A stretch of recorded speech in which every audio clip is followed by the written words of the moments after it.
She was just a waitress counting her tips, praying she could make rent, until she threw herself in front of a speeding car to save a blind little boy she'd never met. What she didn't know was that his father was the most feared Yakuza boss in Seattle, and by saving his son, she just painted a target on her own back. Suddenly, mysterious men in black suits were watching her every move. Threatening phone calls mentioned her teenage sister by name, and the dangerous man who should have terrified her. He was the only one who could keep her alive. But protection comes with a price, and falling for a man whose world is built on violence might cost her everything she loves. Subscribe now and tell me where you're watching from, because this story is about to take you places you never expected. The rain came down in sheets that night, turning the Seattle streets into rivers of reflected neon. Aya Morales stood behind the counter of Rosie's diner, watching the water stream down the windows. Her feet ached, her back ached, everything ached. She counted the tips in her apron pocket for the third time. $42 and some change. Not enough. Never enough. The diner smelled like coffee and grease. The fluorescent lights hummed overhead, casting everything in a pale yellow glow. Only 2 customers remained, an old man reading a newspaper and a woman in a business suit typing on her laptop. Aya glanced at the clock. 2 more hours until closing. Her phone buzzed in her pocket. A text from her younger sister, Mia.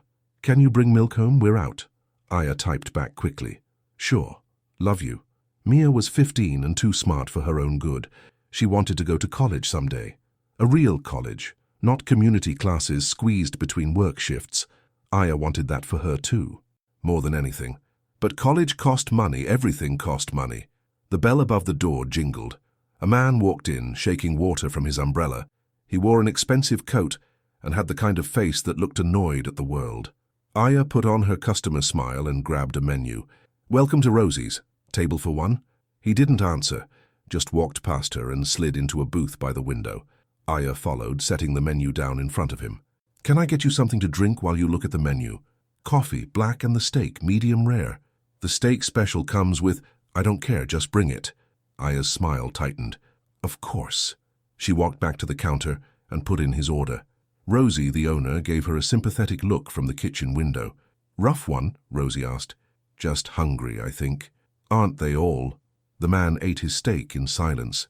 He didn't touch his coffee after the first sip, and he kept checking his phone like he expected bad news.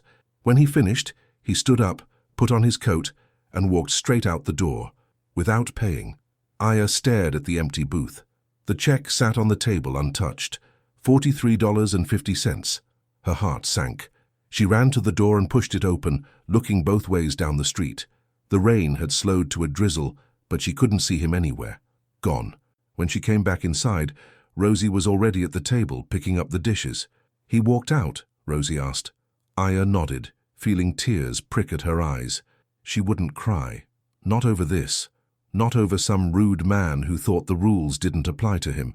"It comes out of my tips, doesn't it?" Rosie sighed. "That's the policy, honey, I'm sorry." $43, almost exactly what she'd made all night. Aya finished her shift in a daze. She wiped down tables, refilled salt shakers, and mopped the floor. The rain picked up again as the last customers left. When the clock finally hit 11, she grabbed her jacket and headed out into the wet night. The streets were quiet. Most of the shops had closed hours ago.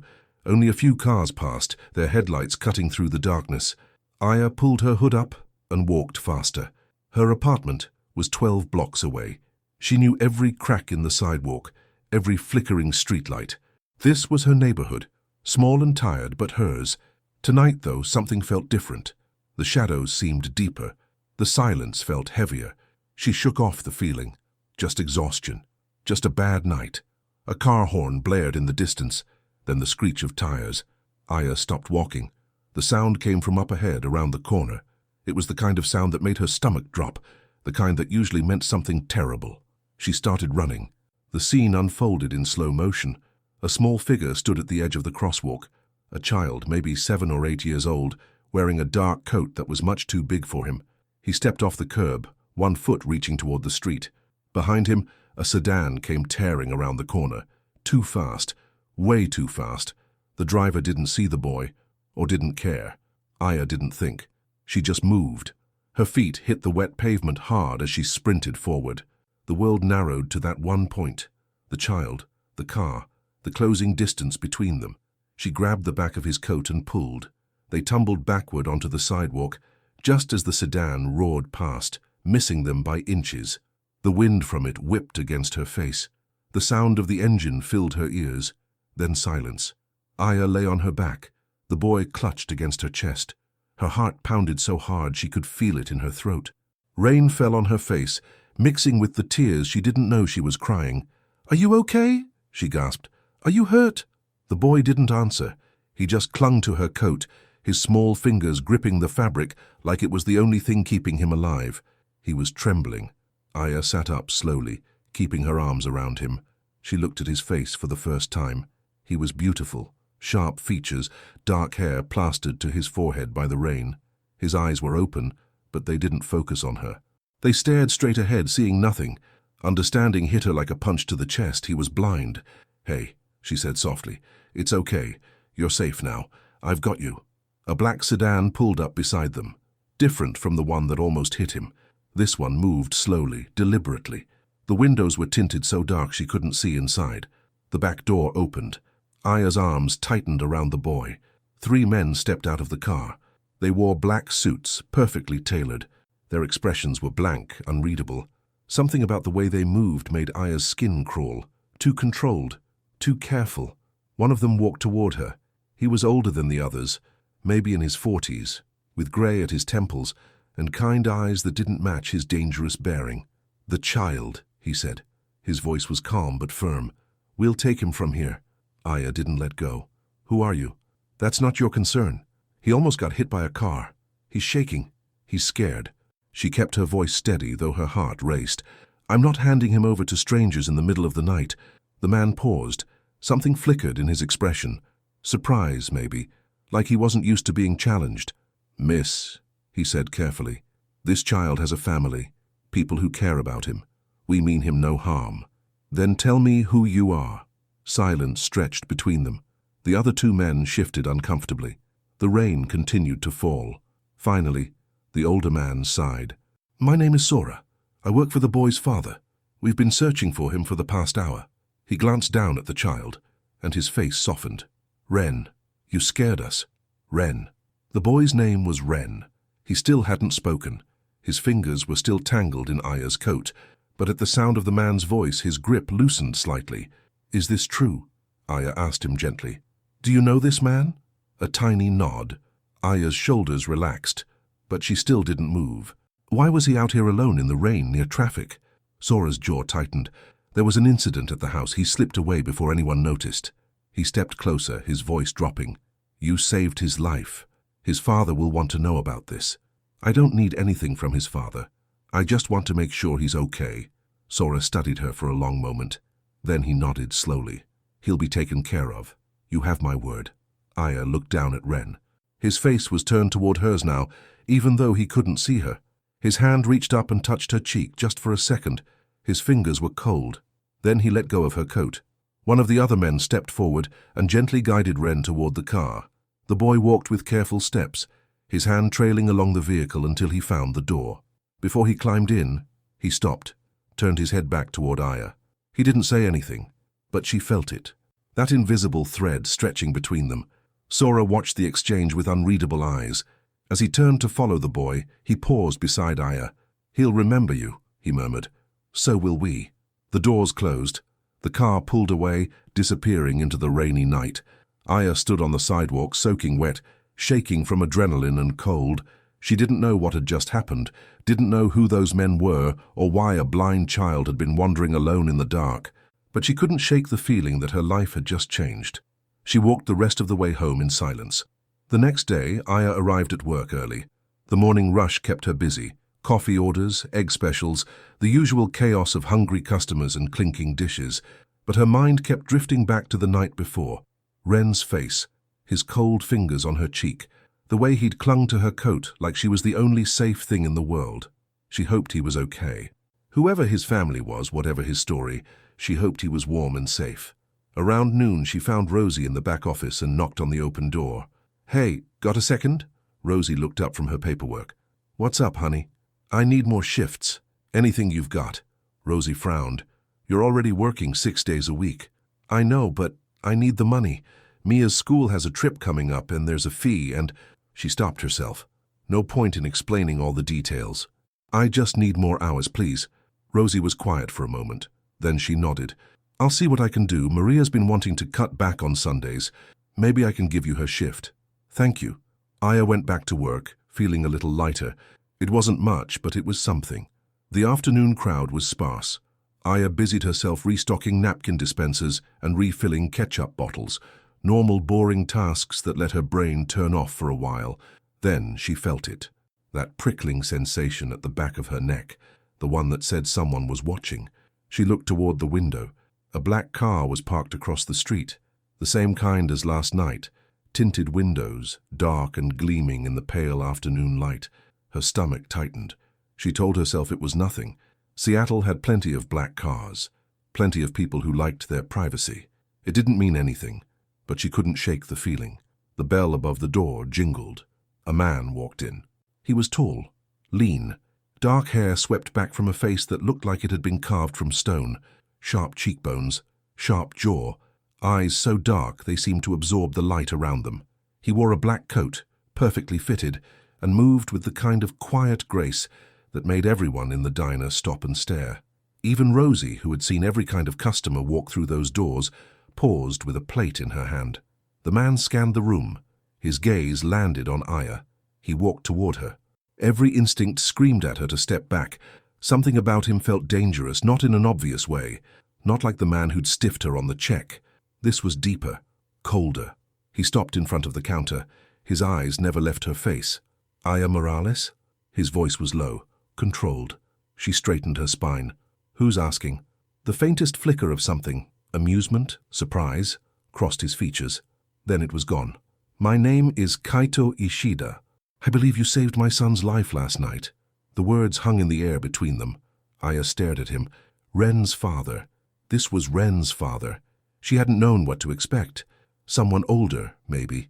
Softer. Someone who looked like they spent their weekends at soccer games and parent-teacher conferences. Not this. Not a man who looked like he could kill someone with his bare hands and not lose a minute of sleep. How did you find me? She asked. I have resources. That's not an answer. No. He tilted his head slightly. It isn't. Silence stretched between them. Aya refused to look away, refused to let him see how fast her heart was beating. What do you want? She finally asked. Kaito reached into his coat and pulled out an envelope. He set it on the counter between them. My gratitude. Aya looked at the envelope. It was thick, heavy. What is that? Enough to cover your rent for 6 months. Your sister's school fees for the year. Whatever else you might need. Her blood ran cold. How do you know about my sister? I told you I have resources. She stared at him. This man, this stranger, knew where she worked, knew her name, knew about Mia, knew about their money problems. The fear came then, sharp and sudden, but it was quickly swallowed by something else. Anger. I don't want your money. She pushed the envelope back toward him. I didn't save your son for a reward. Kaito's expression didn't change. It isn't about what you want. It's about what you've earned. I haven't earned anything. I saw a child about to get hit by a car and I pulled him back. That's it. That's what anyone would do. No. His voice was quiet, but certain. It isn't. For a moment, something shifted in his eyes. Something raw and painful that he quickly buried. Most people would have hesitated, he said. Most people would have calculated the risk. You didn't. You acted. Without knowing who he was. Without expecting anything in return. He paused. My son is alive because of you. Let me repay that. Aya shook her head. I don't want your money. I don't know who you are or what you do, and honestly, I'm not sure I want to know. But I'm not taking payment for basic human decency. Kaito studied her for a long moment. She couldn't read his face. Couldn't tell if he was angry or impressed or something else entirely. Finally, he stepped back. The offer stands. He turned toward the door. If you change your mind, you know where to find me. I don't, actually. He paused, looked back over his shoulder. You will. Then he was gone, disappearing through the door and into the grey afternoon. Aya stared at the envelope on the counter. She should throw it away, burn it, pretend this whole thing never happened. Instead, she picked it up. It was heavier than she expected. She didn't open it. just slipped it under the counter and went back to work. That night, Aya couldn't sleep. She lay in bed staring at the ceiling, listening to the sounds of the city outside her window.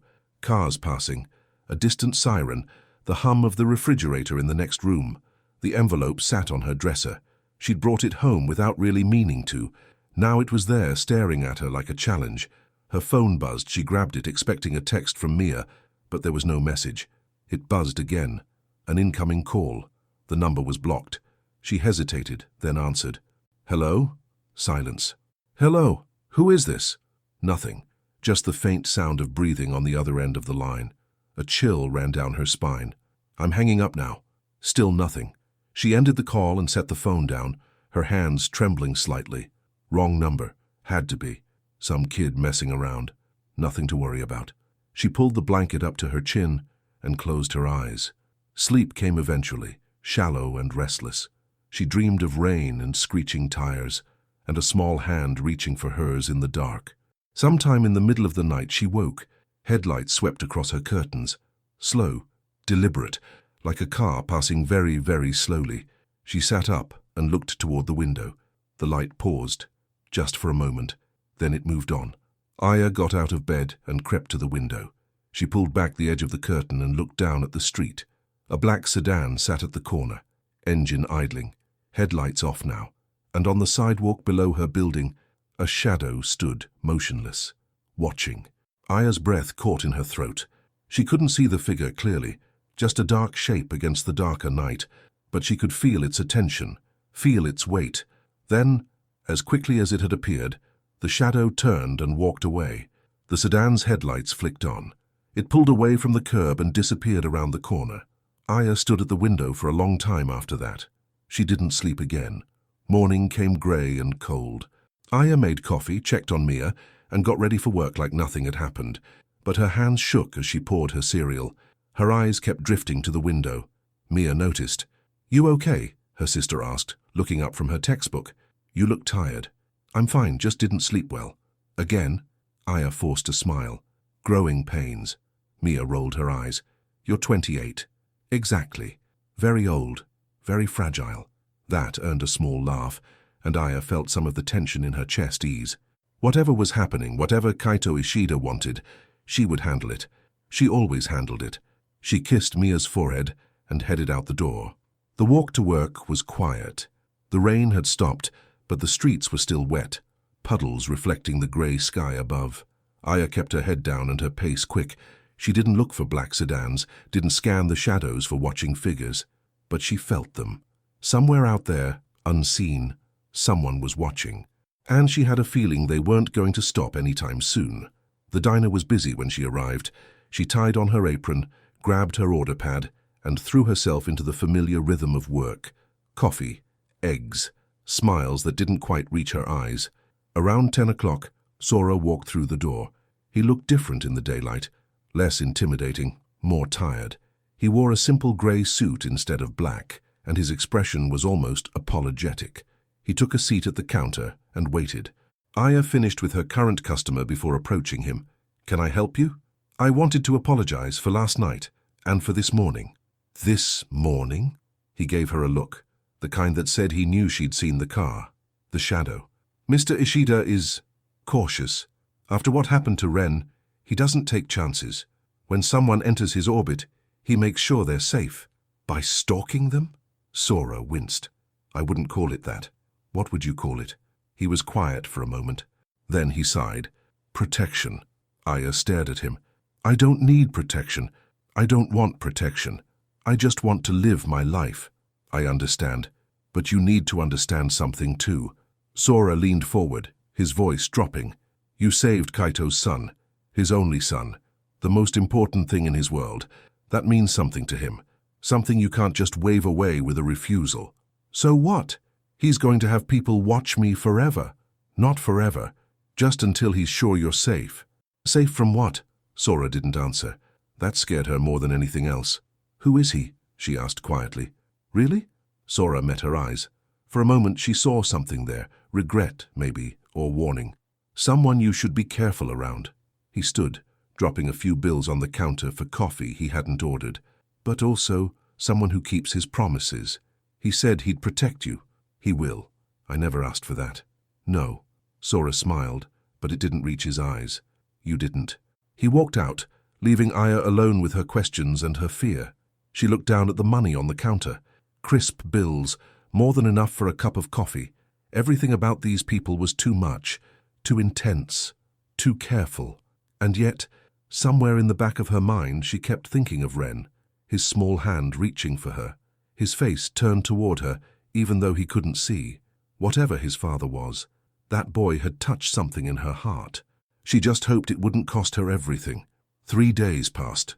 Aya tried to forget about Kaito Ishida, tried to pretend the black sedans she saw parked on her street were coincidence, tried to ignore the feeling of being watched every time she walked to work. She couldn't. The envelope still sat on her dresser, unopened. Every morning she told herself to throw it away. Every night she left it there, untouched. Mia noticed the change in her sister, asked questions Aya couldn't answer. Eventually Mia stopped asking, which was somehow worse. On the 4th day, Aya left work just as the sun was setting. The sky was painted in shades of orange and pink, the kind of sunset that made even the grey Seattle streets look beautiful. She paused outside the diner to zip up her jacket, breathing in the cool evening air. That's when she saw them. Across the street, standing near a small bookshop, Ren held Sora's hand. The boy wore a blue coat this time, the collar turned up against the wind. His dark hair fell across his forehead, and his face was turned in her direction. He couldn't see her. She knew that. But somehow, it felt like he was looking right at her. Sora noticed her too. He gave a small nod of acknowledgement. Aya hesitated. Part of her wanted to walk away. The smart part. The part that knew getting involved with these people was dangerous. But then Ren tilted his head like he was listening for something. His free hand lifted slightly, fingers reaching toward the air, toward her. She stepped off the curb. The sound came from nowhere, a sharp crack like something hitting metal. It echoed off the buildings, bouncing between the walls until she couldn't tell where it came from. Before she could react, someone grabbed her, strong arms wrapped around her waist, and pulled her backward. Her back hit something solid. A pillar, she realized, the concrete support for a building's awning. A body pressed against hers, shielding her. Kaito. His face was inches from hers. His dark eyes scanned the rooftops, the windows, the shadows. Every muscle in his body was tense, coiled like a spring ready to snap. "Don't move," he said quietly. She couldn't have moved if she wanted to. Her legs had turned to water. Her heart hammered against her ribs. Across the street, Sora had already pulled Ren behind a parked car. Other men in dark suits seemed to appear from nowhere, forming a protective circle around the boy. Seconds passed. Maybe minutes. Aya couldn't tell. Finally, Kaito relaxed.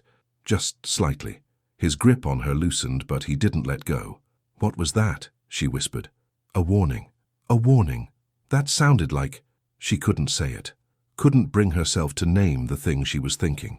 "It wasn't meant for you." Kaito's voice was calm, but something dark moved beneath the surface. "This has nothing to do with you." "Then why am I hiding behind a pillar?" He didn't answer. Aya pushed against his chest, creating space between them. "I want answers. Real answers. Who are you? What's happening?" Kaito's jaw tightened. She could see the war playing out behind his eyes, the desire to tell her, the need to protect her from the truth. Before he could speak, small footsteps approached. Ren had broken away from Sora. He moved toward them with careful, measured steps, his hand trailing along the wall of the building. When he reached Aya, he stopped. His fingers found her coat, gripped the fabric like he had that first night. "You're here," he said softly. It was the first time she'd heard his voice. It was small and rough, like something unused, like a door that hadn't been opened in years. Her throat tightened. "Yeah." She crouched down to his level, her hand covering his. "I'm here." Kaito watched them. His expression was unreadable, but his eyes, those dark, guarded eyes, held something that looked almost like pain. Aya looked up at him. "What are you?" she asked quietly. The question hung in the air between them, heavy, demanding. Kaito didn't answer. He just turned and walked toward the waiting car, leaving Sora to guide Ren away from her. But as the boy was led past her, his hand slipped from her coat to her palm. He pressed something into her hand. Something small and folded. Then he was gone. Aya stood alone on the sidewalk, her heart still racing, her mind spinning with questions. She looked down at the object in her hand.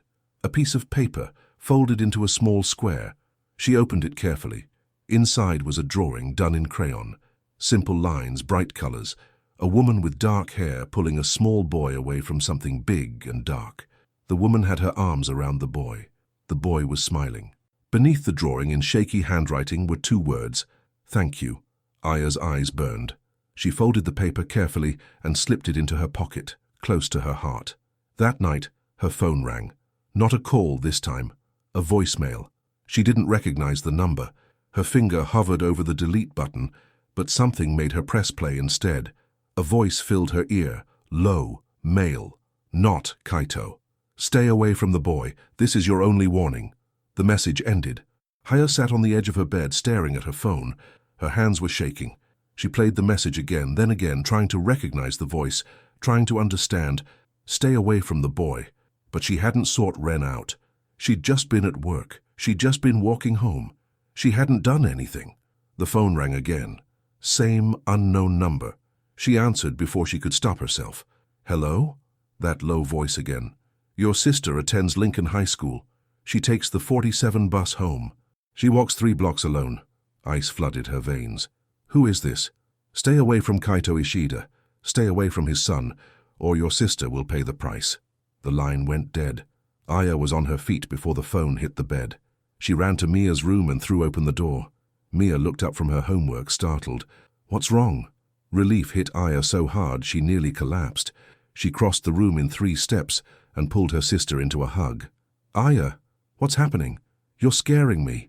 Nothing's happening." She held Mia tighter. I needed to see you." Mia pulled back, her young face creased with worry. "Did something happen at work?" Aya shook her head. "No, everything's fine, I'm just tired." It was a lie. They both knew it. But Mia didn't push. Aya went back to her room and locked the door. She picked up her phone and stared at it for a long moment. Then she dialed the number on the card Sora had left at the diner. It rang once, twice. "Hello?" Sora's voice. "I need to see him now." A pause. "Miss Morales? Someone just threatened my sister. Someone who knows where she goes to school, what bus she takes, how she walks home." Her voice shook with rage and fear. "I didn't ask for any of this. I saved a kid from getting hit by a car, that's all I did. And now my sister is being threatened." Silence on the other end. "I need to see Kaito Ishida," she repeated. "Tonight." Another pause. Then, "The diner. 1 hour." The line went dead. The diner was empty when Aya arrived. Rosie had closed early, a family emergency, she'd said on the phone, though Aya suspected Sora had arranged it. The lights were dim, casting long shadows across the empty booths and tables. Aya sat at the counter, her hands wrapped around a cold cup of coffee. She hadn't been able to drink it. Her stomach was in knots. The door opened. Kaito walked in alone. He looked different tonight, less controlled. His hair was slightly disheveled, and there were shadows under his eyes that hadn't been there before. He wore a simple black sweater instead of his usual coat, and for just a moment, he looked almost human. He sat down across from her, leaving an empty stool between them. "Tell me everything," he said. She did. The voicemail, the phone call, every word the stranger had said about Mia. Kaito listened without interrupting. His face remained still, but something shifted in his eyes. Something cold and dangerous. When she finished, he was quiet for a long moment. "I'm sorry," he said finally. "Sorry?" She nearly laughed. "I don't want your apology. I want you to fix this. I want you to make whoever is threatening my sister stop." "I will." "How? Who are these people? What do they want?" Kaito's jaw tightened. "There are factions within my organization, people who see me as a threat, people who want what I have." "Your organization." She stared at him. "What kind of organization?" He met her eyes, didn't look away. "You already know the answer to that." She did. She'd known since the moment she saw him. The suits, the cars, the way people moved around him like he was the center of gravity. "You're Yakuza," she said quietly. He didn't confirm it, didn't deny it, just watched her with those dark, unreadable eyes. "And now I'm caught up in some kind of gang war because I saved your son." "Yes." The simple admission hit her like a slap. "Then undo it. Leave me alone. Stop having people watch me. Let me go back to my normal life. I can't do that. Why not? Because they already know who you are. His voice was soft, almost gentle. They've already marked you. Walking away now won't protect you. It will only make you an easier target. Aya's hands clenched into fists. So what am I supposed to do? Hide forever? Let you control my life? Let me protect you. I don't want your protection. The words echoed through the empty diner. Aya was breathing hard, tears burning in her eyes. She hated this. Hated feeling helpless. Hated being pulled into a world she never asked to be part of. Kaito watched her. Something in his expression softened, just for a moment. I know you don't, he said quietly. But wanting isn't the same as needing. Before she could respond, the door opened again. Sora walked in, holding Ren's hand. The boy's face was turned toward the sound of their voices. His free hand clutched something against his chest. Another drawing, Aya realized. Another piece of paper covered in crayon. Ren wanted to see you, Sora said. He's been asking about you all day. The anger drained from Aya's body. She looked at the small boy, his unseeing eyes searching the darkness for her. I'm here, she said softly.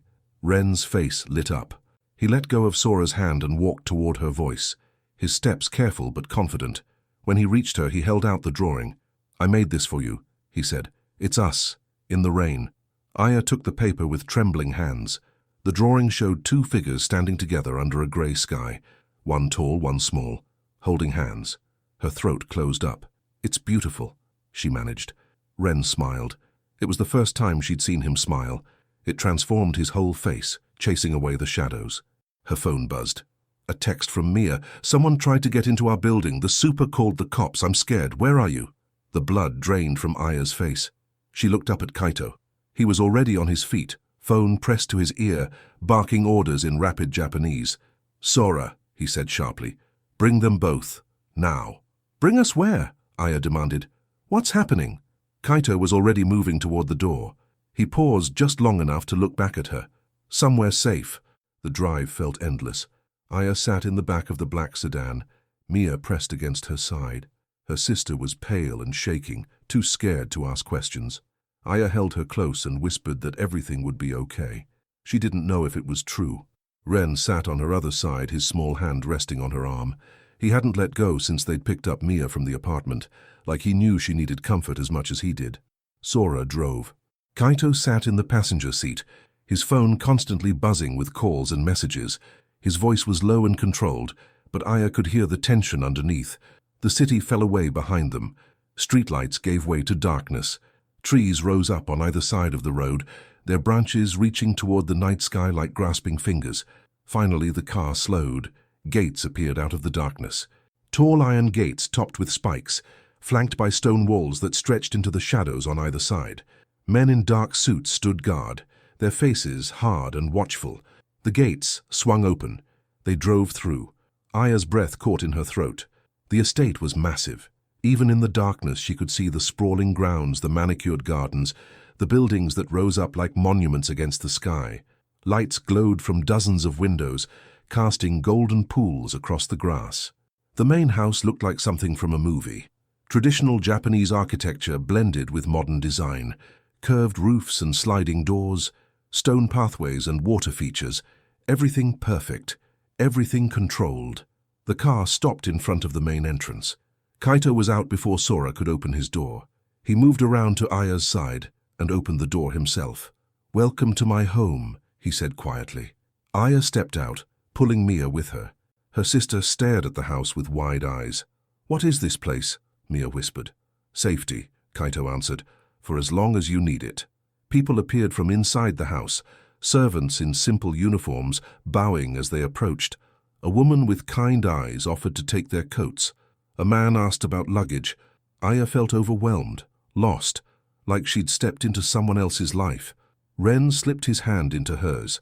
I'll show you, he said. I know all the ways. He led her through the entrance and into a wide hallway.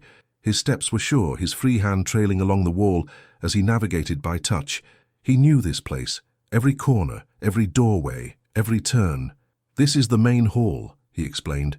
The kitchen is down there, my room is upstairs. Father's study is at the end. His voice was quiet but proud. like he was sharing something precious. Aya let him guide her, following the gentle pull of his hand. Behind them, she could hear Mia being led somewhere else, to a guest room, someone said. To safety. Ren stopped in front of a door. "This is my favorite room," he said. "The garden room. It smells like flowers, even in winter." He pushed the door open. Inside was a small sitting room with glass walls overlooking an indoor garden. Plants grew in every corner. Water trickled from a small fountain. The air smelled like jasmine and green things growing. Aya felt something loosen in her chest. "It's beautiful," she said. Ren smiled. "I can't see it, but I can feel it. The warmth, the life." He paused. "You feel like that too?" The words hit her unexpectedly. She looked down at the small boy, his unseeing eyes turned toward her face. "How?" she asked softly.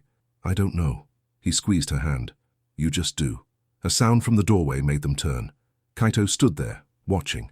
His face was still, but his eyes, those dark, guarded eyes, held something raw. Pain, hope, fear. He looked at Ren holding Aya's hand, at the way his son leaned toward her, trusting and open in a way he hadn't been for years. "Thank you," Kaito whispered. The words were so quiet Aya almost missed them, but she heard. She understood. This wasn't about debt or obligation. This was about a father watching his broken son begin to heal. Later that night, Aya stood at the window of her guest room. The room was beautiful, simple but elegant. A soft bed, fresh flowers, everything she could need. Mia was asleep in the room next door, exhausted from the fear and confusion of the day, but Aya couldn't sleep. She stared out at the dark grounds. Guards patrolled the perimeter, their flashlights cutting through the darkness. The walls rose up around the estate, solid and unbreakable. A prison, she thought. A beautiful prison. Footsteps in the hallway. She turned as the door opened slightly. A guard stood there, his face professionally blank. "Just checking in," he said. "Do you need anything?" "No, thank you." He nodded and started to close the door. "Wait." The word was out before she could stop it. "Earlier I heard one of the other guards say something about me leaving." The guard's expression flickered, just for a moment. "What did he say?" Aya pressed. Silence. "Please." The guard looked over his shoulder, checking the hallway. Then he leaned in, his voice dropping to a whisper. "He said if you leave, they'll strike. Mori's men are watching, waiting for an opening." He met her eyes. "You're safer here than anywhere else in the world, but only if you stay." He closed the door. Aya stood in the darkness, the weight of his words pressing down on her. She was trapped, not by walls or guards, but by circumstance, by the simple act of saving a child's life. She walked back to the window and pressed her palm against the cold glass.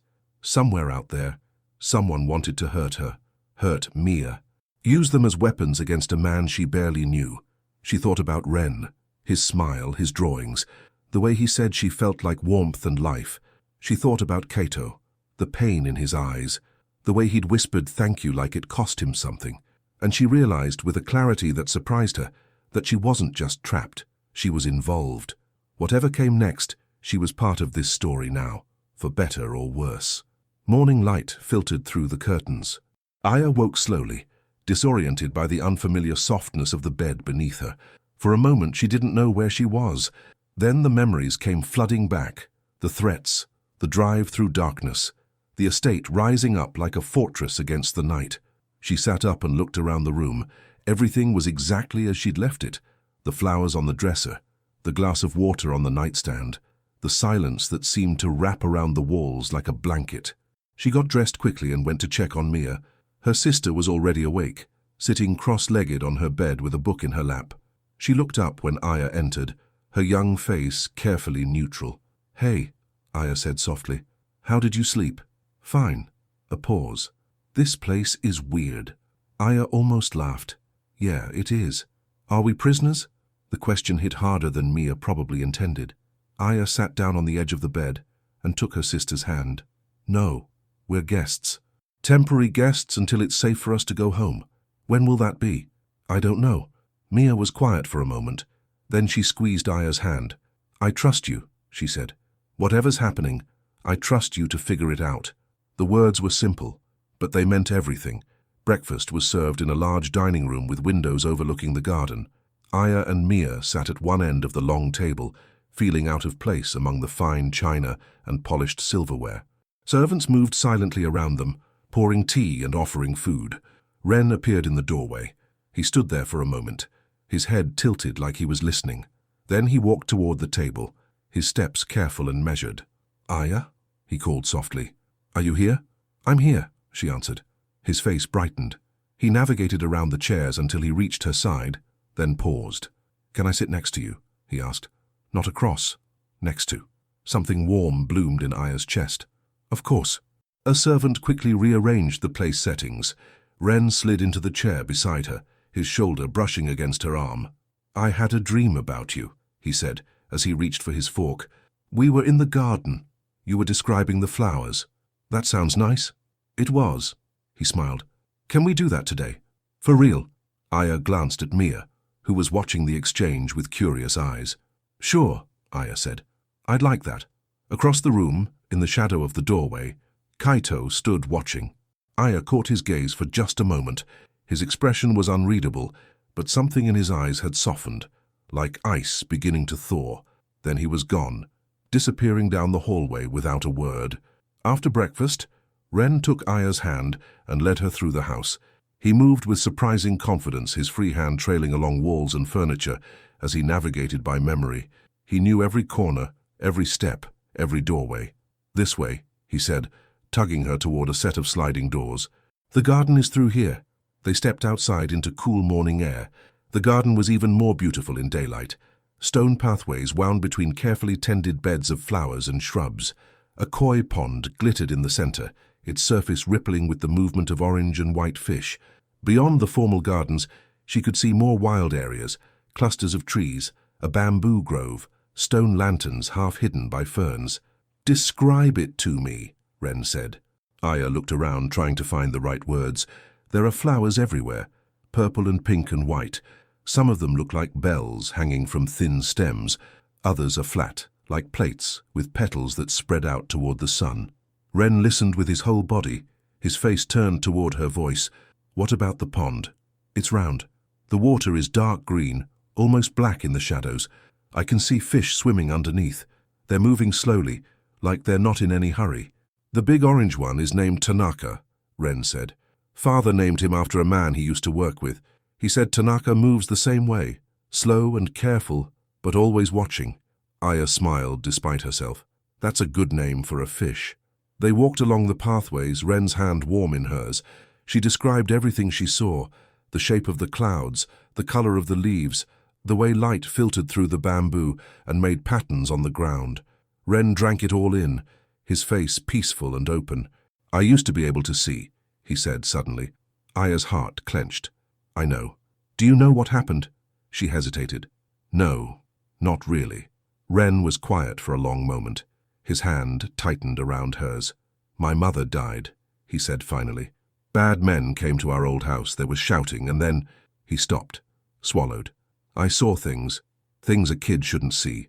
Aya knelt down beside him, her hands on his shoulders. "You don't have to tell me," she said softly. "Not if you don't want to." "I want to." His unseeing eyes turned toward her face. "I stopped seeing after that. The doctors said there's nothing wrong with my eyes. They work fine. But my brain just stopped using them. Psychosomatic blindness." Aya had heard of it, though she'd never known anyone who experienced it. The mind protecting itself from trauma by shutting down. "I'm so sorry," she whispered. "Don't be sorry." Ren's voice was small but steady. "Father says sorry doesn't change anything. Only actions change things." He reached up and touched her face, his fingers tracing the curve of her cheek. "You saved me," he said. "That's an action. That matters." Aya's eyes burned with tears she refused to let fall. "Yeah," she managed. "I guess it does." That evening, Ren asked Aya to help him with his books. They sat in the library, a warm room lined with shelves that stretched to the ceiling. Ren had a collection of Braille books stacked beside him, their pages covered in raised dots, that meant nothing to Aya but everything to him. "This one is my favorite," he said, holding up a worn volume. "It's about a boy who goes on adventures. He meets dragons and knights and all sorts of people. Will you read it to me?" Ren's face lit up. "Really? Really?" He opened the book, and ran his fingers across the pages. His voice was soft at first, hesitant. But as the story unfolded, he grew more confident, more animated. He gave different voices to different characters, his small hands gesturing as he described battles and journeys. Aya listened, completely captivated. She wasn't just hearing a story. She was watching a child come back to life. Around them, servants paused in their duties to listen. Even the guards at the door seemed softer, their hard faces relaxing as Ren's voice filled the room. At some point, Aya became aware of another presence. Kaito stood in the doorway, half hidden by shadow. He watched his son with an expression she'd never seen before. Raw, vulnerable, like watching something precious and fragile that he was afraid to touch. Ren's voice began to slow. His words grew slurred with exhaustion. By the time he reached the end of the chapter, his head was drooping against Aya's shoulder. "I think our reader needs some rest," she said softly. Ren mumbled a protest, but his eyes were already closing. His hand found her sleeve and gripped it the way he always did when he felt safe. Within moments, he was asleep. Aya sat very still, afraid to move and wake him. She looked toward the doorway. Kaito was still there, watching. "Thank you," he whispered. The words were barely audible, but they hit her like a wave. She nodded, not trusting her voice. Kaito stepped forward, moving silently across the room. He bent down and gathered Ren into his arms with infinite gentleness. The boy stirred but didn't wake, his head falling against his father's chest. For a moment, Kaito just stood there, holding his son. His eyes met Aya's over the boy's sleeping form. Something passed between them, something wordless and heavy with meaning. Then Kaito turned and carried Ren out of the room, leaving Aya alone with the echo of his footsteps and the warmth where the boy had been. Later that night, Aya couldn't sleep. She wandered the halls of the estate, her bare feet silent on the polished floors. The house was quiet, most of the lights dimmed. Only the occasional guard broke the stillness, nodding at her as she passed. She found herself in the garden room, Ren's favorite place. The glass walls showed only darkness now, the garden invisible beyond them. But the indoor plants still bloomed, their leaves catching the soft light from a single lamp. She sat down on a cushioned bench and closed her eyes. "You should be sleeping," the voice came from behind her. She turned to find Kaito standing in the doorway. He looked different in the dim light, softer somehow. The sharp edges of his face were blurred by shadow, and his usual controlled expression had given way to something more open. "So should you," she said. He almost smiled. "I don't sleep much." He walked into the room and sat down on the opposite end of the bench. Not too close, but not far either, like he was testing the boundaries between them. "Ren talks about you constantly," he said. "It's the most he's spoken in years. He's a special kid." "Yes." Kaito's voice was soft. "He is." Silence stretched between them, comfortable somehow, like the quiet before dawn. "Can I ask you something?" Aya said finally. "You can ask. I may not answer. What happened to Ren's mother?" Kaito was quiet for a long moment. His jaw tightened, his hands clenched in his lap. "She was killed," he said finally. 3 years ago, in an attack on our home. Ren said he saw it. He did." The words came out rough, scraped from somewhere deep. "He was hiding in a closet. He saw everything through the crack in the door. The men who came, what they did to her. He watched them." His voice broke. He turned away. Aya's heart shattered. "He was 4 years old," Kaito continued, his voice barely a whisper. 4 years old, and he watched his mother die. And there was nothing I could do. I wasn't there, I wasn't home, I was—" He stopped, swallowed hard. "I was handling business. Always handling business. It wasn't your fault, wasn't it?" He laughed, but there was no humor in it. "I made enemies, powerful enemies. They came for my family to hurt me, and they succeeded." He turned back to face her. In the dim light, she could see the shine of tears he was fighting to hold back. Ren stopped speaking after that, stopped seeing. The doctors said it was his mind protecting itself, that he might recover, or he might not. His voice dropped even lower. "For 3 years I've watched my son live in darkness, and I've known every single day that it was my fault." Aya moved before she could think. She crossed the space between them and took his hand.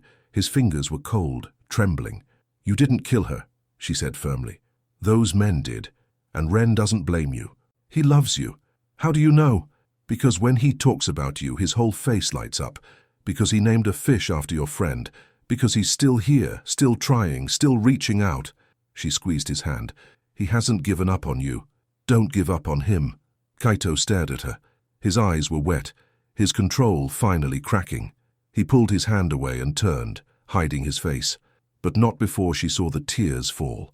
The next morning, Sora found Aya in the dining room. He waited until Mia had left for a tour of the grounds with one of the servants, then sat down across from her. "We need to talk," he said. His face was grim, more serious than she'd ever seen it. "What's wrong?" "Mori has resurfaced." The name meant nothing to her, but the way Sora said it made her blood run cold. "Who is Mori?" "Rio Mori. He was Kaito's lieutenant, years ago, before the attack." Sora's voice was carefully controlled. "He blamed Kaito for what happened, said he was too soft, too distracted by his family. When the council voted to keep Kaito as leader, Mori left, started his own faction. He's the one who's been threatening me. We believe so. He sees you as a weakness, something he can use against Kaito." Aya felt sick. "And my sister?" Sora's expression darkened. "This morning one of our men found something at your old apartment, a note taped to the door." He pulled out his phone and showed her a photo. The note was simple, just a few words, written in red ink. "She can't hide forever." Aya's hands shook. "I need to find Kaito," she said. "He's in his study, but Aya—" Sora caught her arm as she stood. "Be careful what you say. He's barely holding himself together. If he thinks you're in more danger because of him, he might do something reckless." "Like what?" Sora didn't answer. He didn't need to. She found Kaito at his desk, papers spread before him. He looked up when she entered, and something in his expression shifted, softened, then hardened again as he saw her face. "You spoke to Sora?" "Yes." She walked toward him, her footsteps echoing in the quiet room. "My sister is 15 years old," she said. "She's never hurt anyone. She's never done anything wrong. And now she's a target because I pulled your son out of the street." "I know. What are you going to do about it?" Kaito stood, came around the desk, stopped just a few feet from her. "I'm going to end this," he said. "Mori has been a shadow too long. It's time to bring him into the light. And my sister. Me? What happens to us while you're fighting your war? You stay here, where you're safe. For how long? Forever." Her voice rose despite her efforts to stay calm. "I have a life, Kaito. A job. Responsibilities. I can't just disappear because some gangster has a grudge against you. Would you rather be dead?" The words hit like a slap. Kaito's face was hard, but his eyes, those dark, haunted eyes, were full of fear. "I lost my wife," he said quietly. "I watched my son lose his sight, his voice, his childhood. I will not lose anyone else. Not to Mori. Not to anyone." He stepped closer, close enough that she could feel the heat radiating from his body. "You saved my son's life. That means something. It means everything, and I will protect you whether you want me to or not." They stared at each other, the tension crackling between them. Aya should have been angry, should have pushed back, demanded her freedom, refused to be controlled, but she saw the truth in his eyes, the desperation, the terror.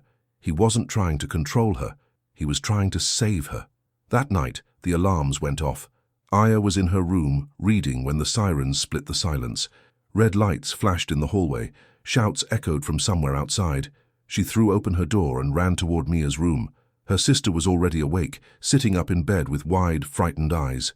"What's happening?" Mia asked. "I don't know. Stay here. Lock the door." "Aya, lock the door!" She ran into the hallway, nearly colliding with Sora. "Intruders at the outer gate," he said, grabbing her arm. "Kaito wants you both moved to the interior rooms. Now." "Mia's in her room. Get her. Follow me." The next few minutes were a blur of motion. Aya grabbed Mia's hand and pulled her through corridors she barely remembered.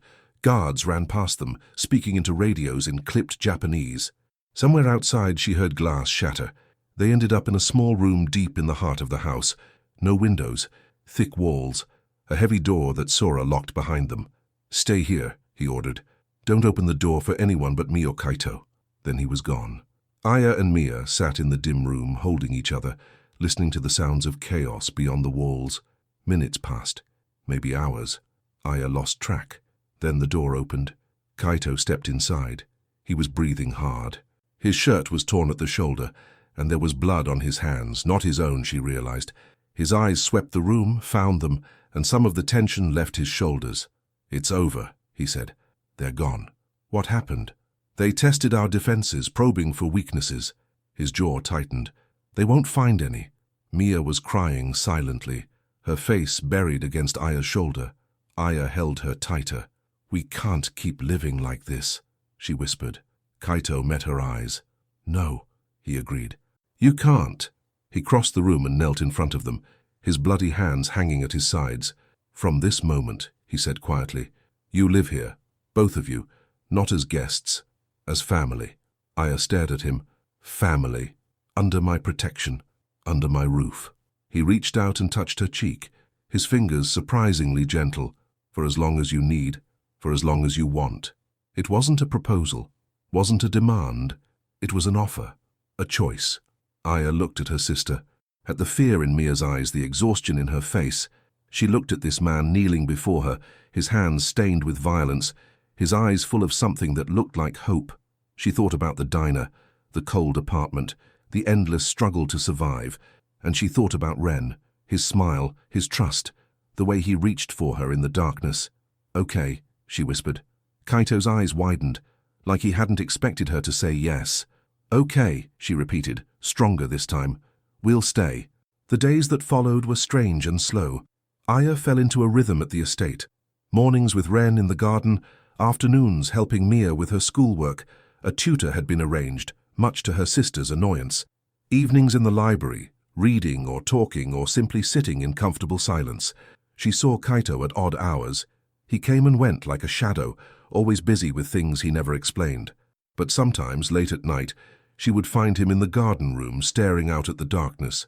They didn't talk about the attack, didn't talk about Mori or the threats or the danger that still lurked beyond the walls. Instead, they talked about small things, books, music, childhood memories, the kind of conversations that built bridges, stone by stone. One morning, Ren asked Aya to help him walk to the far end of the garden. They made their way along the stone paths, Ren's hand in hers. The day was unusually warm, the sun breaking through the clouds to cast golden light across the flowers. Father is different now, Ren said as they walked. Different how? Lighter. He smiles sometimes. Not a lot, but sometimes. He squeezed her hand. He didn't used to do that. Aya didn't know what to say. I think it's because of you, Ren continued. You make him feel safe, like he doesn't have to carry everything alone. They stopped near the koi pond. Ren turned his face toward the sun, his eyes closed, his expression peaceful. You make me feel that way too, he said. Aya's throat tightened. She looked up and saw Kaito standing on the terrace watching them. He was too far away for her to see his expression clearly, but his posture had changed, softer, more relaxed, and on his face, she was almost certain, was the smallest hint of a smile. The peace shattered 3 days later. Sora burst into the breakfast room, his face pale. We found something, he said. In Mia's backpack. Aya's blood turned to ice. They gathered in Kaito's study. Aya, Mia, Sora, Kaito. The backpack sat on the desk between them like a bomb waiting to explode. Sora turned it upside down and shook it. Books, pencils, folders scattered across the surface. And there, taped to the inside of the front pocket, was a small black device. A tracker. They've been monitoring her location, Sora said grimly. Since before you came here. Mia's face crumpled. I didn't know, I swear I didn't know. Of course you didn't, Aya said, pulling her sister into her arms. This isn't your fault. But even as she comforted Mia, her mind was racing. If they had been tracking her sister, they knew everything. Every move, every location, every weakness. Her phone buzzed. She looked down at the screen. A text from an unknown number. Come alone to the docks. 9 p.m. Or she disappears. The room went silent. Kaito read the message over her shoulder. His face went blank, that terrifying blankness that meant he was about to become something dangerous. No, he said. They're threatening my sister. And if you go, they'll kill you both. He took her phone, his fingers white-knuckled around the device. This is exactly what Mori wants, to draw you out, to use you against me. Then what do we do? Kaito looked at Sora. Something passed between them. Years of trust, of shared violence, of understanding. We go to them, Kaito said. But not the way they expect. He turned to Aya, and for just a moment his mask slipped. She saw the fear underneath, the desperation. Trust me, he said quietly. Please. She thought about all the reasons she shouldn't. The danger, the violence. The world he lived in that was so different from her own. Then she thought about Ren, about the way Kaito held his son, about the tears he'd tried to hide in the garden room. "Okay," she whispered. "I trust you." The hours before nightfall moved like honey. Aya sat in her room watching the light shift across the walls. She couldn't eat, couldn't think. Her mind kept circling back to the text message, to the threat, to the terror in Mia's eyes. A knock at her door. She opened it to find Kaito standing there, still dressed in the dark clothes he'd worn earlier. His face was composed, but exhaustion lurked in the shadows under his eyes. The weight of command, she realized. The weight of protecting everyone. "May I come in?" he asked. She stepped back to let him enter. He walked to the window and looked out at the fading light. His shoulders were tense, his hands clasped behind his back. "The plan is in motion," he said quietly. "My men are already in position at the docks. When Mori's people arrive, they'll find us waiting. And me, Mia, you'll stay here, both of you, where it's safe." Aya shook her head. "I can't just sit here and wait, not knowing what's happening, not knowing if—" She stopped, unable to finish the sentence. Kaito turned to face her. In the dimming light, his features looked softer, more human. "I know this is hard," he said, "but you have to trust that I can handle this, that I can protect you." "I do trust you, that's not the problem." "Then what is?" She crossed her arms, holding herself together. "The problem is that I care. About you. About Ren. About this. Whatever this is." She gestured vaguely between them. "And caring means worrying.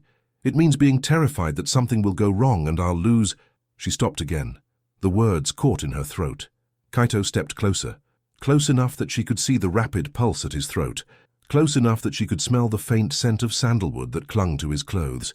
"You won't lose me," he said quietly. "You can't promise that." "No." He reached out and touched her face, his fingers tracing the curve of her cheek. "But I can promise that I'll fight to come back, with everything I have." His hand dropped. He stepped back, putting distance between them. "Get some rest," he said. "It's going to be a long night." He left without closing the door behind him. A silent offer of trust, an acknowledgement that she wasn't a prisoner, even now. Aya stood there for a long time, staring at the empty doorway. Then she went to check on Mia. Night fell like a curtain. The estate grew quiet, the normal bustle of servants and guards replaced by tense silence. Aya sat with Mia in the interior room they'd been assigned, a small space with thick walls and a heavy door. Mia was trying to read, but her eyes kept drifting to the window. "Do you think they'll be okay?" she asked. "Yes," Aya said, with more confidence than she felt. "You like him, don't you? The scary guy?" Aya almost smiled. "Kaito isn't scary. He's terrifying, but he looks at you like—" Mia paused, searching for the right words. "Like you're something precious, something he's afraid to break." Aya didn't know what to say to that. Before she could respond, Sora appeared in the doorway. "Change of plans," he said grimly. "Mori's men have been spotted heading toward the estate. Kaito's redirecting, but he wants you both moved to the secondary location." "Secondary location?" "A car waiting at the back entrance. You'll be taken somewhere safe until this is over." Aya's blood ran cold. "What about Ren? He's coming with you." They gathered quickly, moving through the hallways with Sora leading the way. Ren was waiting at the back entrance, holding the hand of a young guard. His face was pale but calm. "Aya," he called as they approached. "I'm here." She took his hand, feeling his small fingers curl around hers. "We're going on a little trip. Is father okay?" "He's fine. He's making sure we're all safe." They climbed into a black SUV, Mia and Ren in the back seat with Aya between them. The guard who'd been with Ren took the passenger seat, and another man Aya didn't recognize drove. The gates opened. They pulled out into the darkness. For a few minutes everything was quiet. The only sounds were the hum of the engine and Ren's soft breathing beside her. Then Aya's phone buzzed. A text from Sora. Mori knew. Ambush at the docks. Kaito's on his way to intercept. Stay with the car. Her heart stopped. "What is it?" Mia asked. Before Aya could answer, something slammed into the side of the SUV. The world spun. Glass shattered.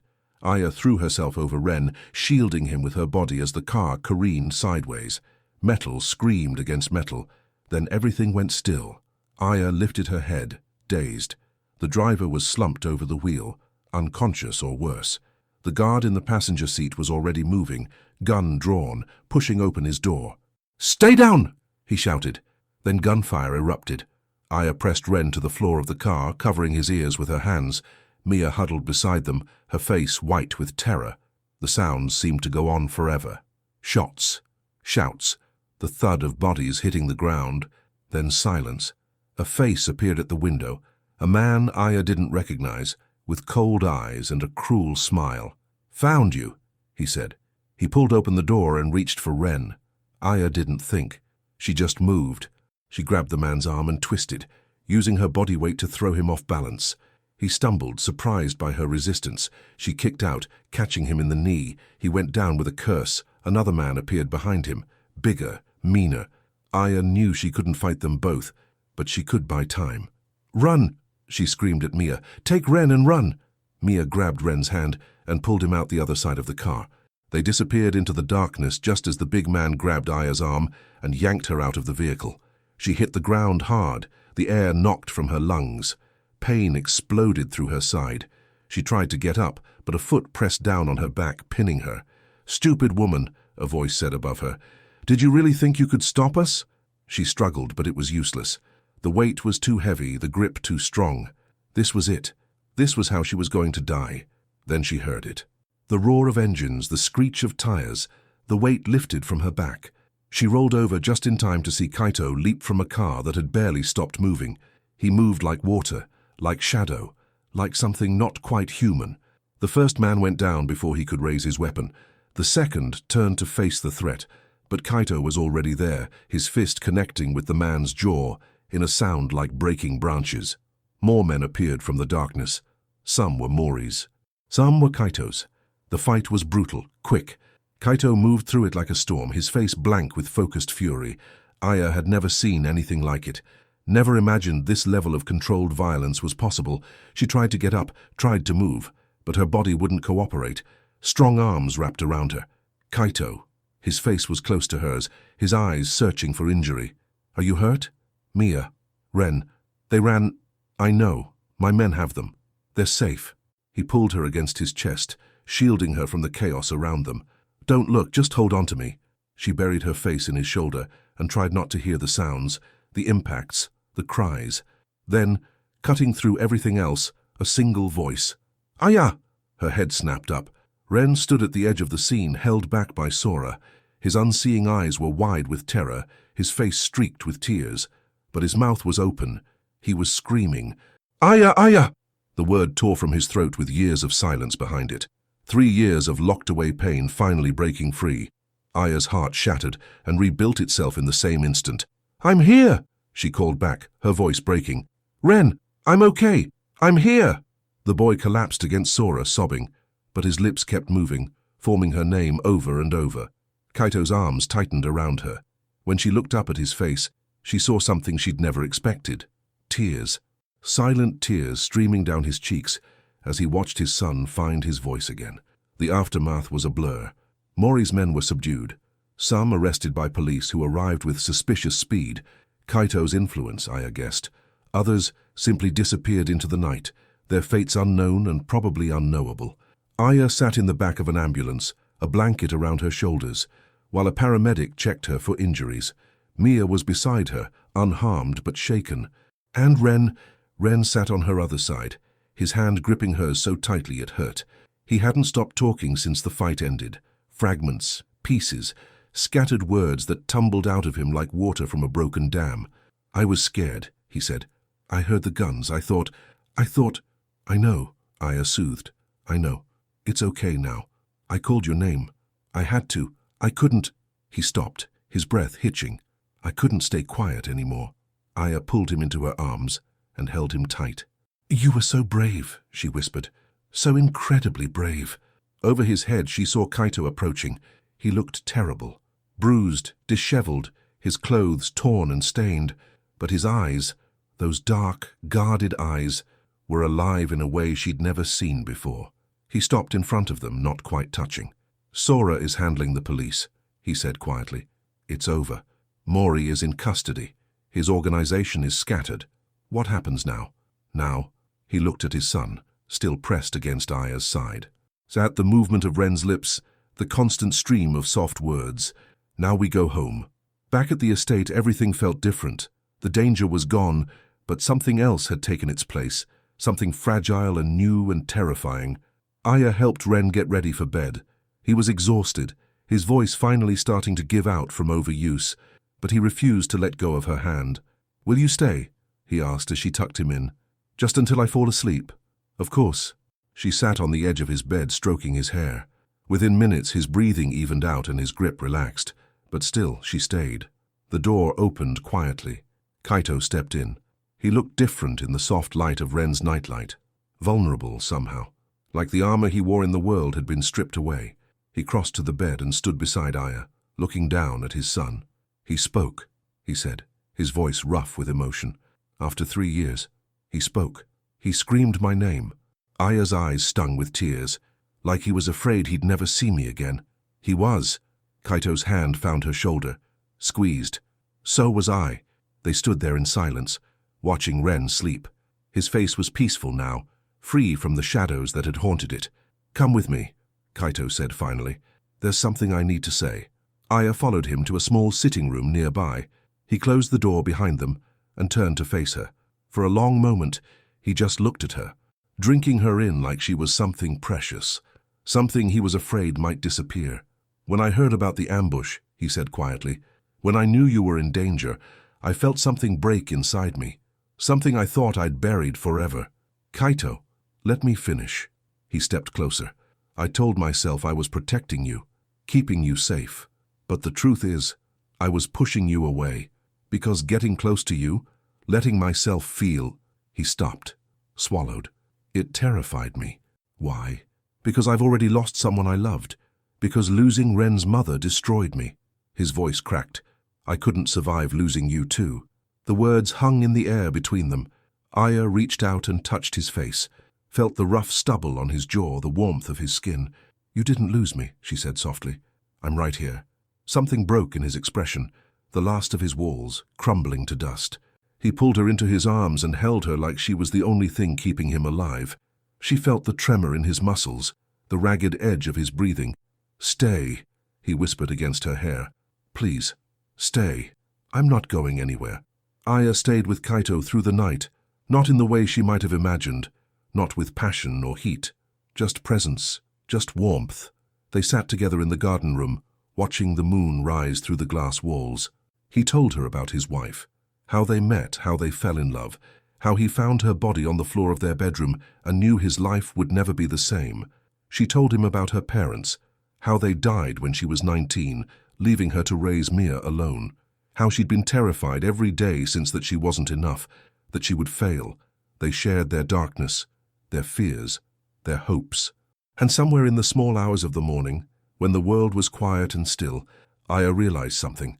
She didn't want to leave, not just because it was safe here, not just because Ren needed her, but because somewhere along the way, this place had become home. These people had become family, and Kaito had become something she never expected to find. Dawn came soft and golden. Aya must have dozed off, because she woke to find herself leaning against Kaito's shoulder. His arm was around her, warm and secure. She didn't move, didn't want to break the spell. But then small footsteps approached, and Ren's voice called out, "Father? Aya?" Kaito stirred beside her. "In here, Ren." The boy appeared in the doorway, Mia close behind him. Ren's face was still puffy from sleep, but his eyes, those unseeing eyes, were bright. He walked toward them with careful steps, his hand reaching out. "I wanted to find you," he said. "Both of you." Kaito guided his son onto the bench between them. Ren snuggled in, one hand finding Aya's, the other gripping his father's sleeve. Mia hovered awkwardly in the doorway, but Kaito looked up and nodded to her. "There's room," he said. Mia hesitated only a moment. Then she crossed the room and sat down beside Aya, completing the circle. They sat there together, watching the sun rise. A broken family, pieced together from fragments. A new beginning, fragile but real. Ren was the first to speak. "Are we going to stay together now?" he asked. "All of us?" Kaito looked at Aya. The question in his eyes was clear. She squeezed Ren's hand and smiled. "If you want us to," she said. "I do." Ren's voice was fierce with certainty. "I want us to be a family." The word hung in the air, heavy with meaning, heavy with promise. Kaito's arm tightened around Aya's shoulders. "Then we will be," he said quietly. a family. The weeks that followed were strange and wonderful. Aya and Mia officially moved into the estate. Not as guests anymore, but as permanent residents. Kaito had a suite prepared for them, 2 connected rooms with a shared sitting area overlooking the garden. Mia went back to school, driven each day by Sora himself. She complained about the attention, but Aya caught her smiling when she thought no one was looking. Ren flourished. His voice grew stronger every day, the words coming easier. He still couldn't see, but he moved through the world with new confidence, new joy, and Kaito. Kaito was different now. The darkness still lurked behind his eyes, but it no longer consumed him. He smiled more, laughed sometimes, let himself be present in a way he hadn't been for years. One evening, about a month after the attack, he called Aya to his study. She found him standing by the window, looking out at the sunset. He turned when she entered, and his face softened. "Close the door," he said.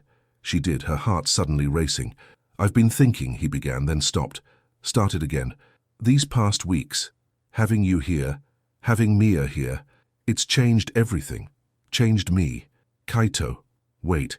He crossed to her, taking her hands in his. "I need to say this." She nodded, not trusting her voice. "I lost everything once," he said. "My wife, my son's sight, my ability to feel anything except rage and guilt." His thumbs traced circles on her palms. "And then you came. You saved Ren's life, and you didn't even know who he was. You refused my money, you challenged me, you—" His voice roughened. "You made me feel again." Tears pricked at Aya's eyes. "I love you," Kaito said simply. "I think I've loved you since the moment you told me you didn't want my protection, since the moment I realized you were stronger than anyone I'd ever met." "I love you too," she whispered. He stared at her, like he couldn't quite believe what he was hearing. "You do?" "Yes." She laughed, tears spilling down her cheeks. "Yes, I love you. I love your son. I love this weird, dangerous, beautiful life we're building together." Kaito's face transformed. Joy and disbelief and hope, all tangled together. He cupped her face in his hands and leaned his forehead against hers. "I want to protect you," he said. "Not because you need it, but because you deserve someone who would fight the world for you. I want to give Mia everything she needs. School, safety, a future. I want to watch Ren grow up with you beside him." "What are you saying?" "I'm saying—" He pulled back enough to look into her eyes. "Stay with me, not just for now, forever. Be my family. Let me be yours."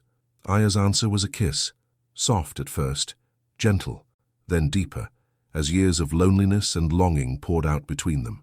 When they finally broke apart, Kaito rested his forehead against hers again. "Is that a yes?" "That's a yes," she whispered. The next morning, Kaito gathered everyone in the garden room. Aya, Mia, Ren, even Sora. They all stood together as the morning light streamed through the glass walls. "I have an announcement," Kaito said, his hand finding Aya's. Ren's face brightened. "Are you getting married?" Mia burst out laughing. Kaito's ears actually turned red. "Not yet," Aya said, squeezing Kaito's hand. "But we are making a commitment. To each other. To all of you." Kaito nodded, his composure returning. "Mia, from this day forward you are under my protection. I will ensure you have everything you need. Education, opportunities, a home. Not out of obligation, but because you are family now." Mia's eyes widened. For a moment she looked like she might cry. "Thank you," she managed. Kaito turned to his son. "And Ren?" "I know, father." Ren stepped forward, reaching for Aya's free hand. His small fingers curled around hers. "Aya is staying. Forever." "That's right." Ren lifted his head, his face radiant. "Family," he said. The word was simple, but it held everything. Aya's throat tightened with emotion. "Always," she answered, her voice breaking on the word. Kaito pulled her close, kissed her forehead with such tenderness, such reverence, that she felt it in her soul. Sora cleared his throat, trying to hide a smile.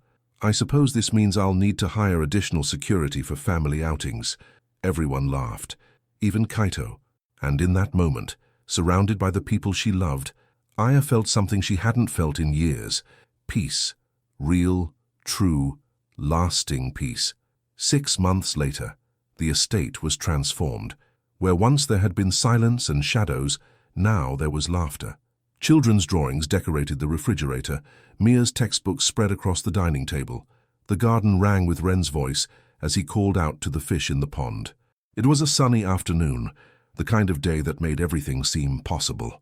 Aya stood on the terrace, watching Ren navigate the stone paths below. He moved with confidence now, his cane tapping a steady rhythm. But today, something was different. He kept stopping, tilting his head, looking up at the sky. Kaito came to stand beside her, his arms sliding around her waist. "What's he doing?" he asked. "I'm not sure." They watched as Ren stopped again. His face turned toward the sun, his eyes squinting against the brightness. Then he let out a gasp.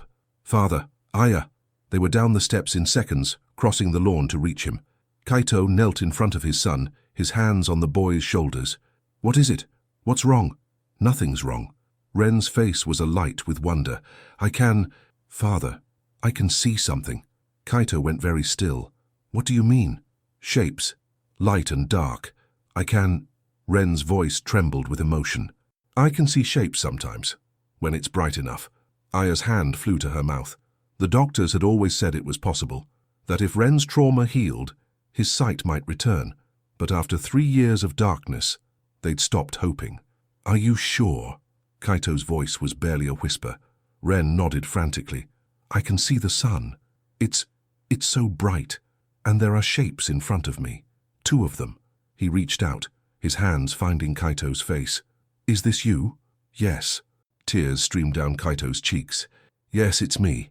Ren's hands moved to Aya, tracing her features with trembling fingers. "And this is you," he said. I can almost see your face." Aya pulled him into her arms, crying too hard to speak. Kaito wrapped his arms around them both, his body shaking with sobs he no longer tried to hide. They stayed there, huddled together on the sunlit lawn, as years of darkness finally began to lift. Later, after the doctors had been called and appointments had been made, and the whole household had celebrated until they were exhausted, Aya found Kaito alone in the garden room. He stood at the glass wall, looking out at the evening sky. But this time, his posture was different, lighter, hopeful. She went to stand beside him. "He's going to be okay," she said. "Maybe." Kaito's voice was thick with emotion. "The doctors said it could be temporary, that we shouldn't get our hopes up." "But you do hope I can see it." He turned to face her. In the fading light, his eyes shone with tears he wasn't ashamed of anymore. "How can I not?" he asked. "How can I not hope after everything? You came into our lives like a miracle. You gave my son his voice. You gave me my heart." He reached for her hand. "If Ren gets his sight back, even partially, it will just be one more miracle in a life that's already full of them." Aya stepped into his arms, resting her head against his chest. "I love you," she said. "I love you too." He kissed the top of her head. "More than I ever thought I could love anyone again."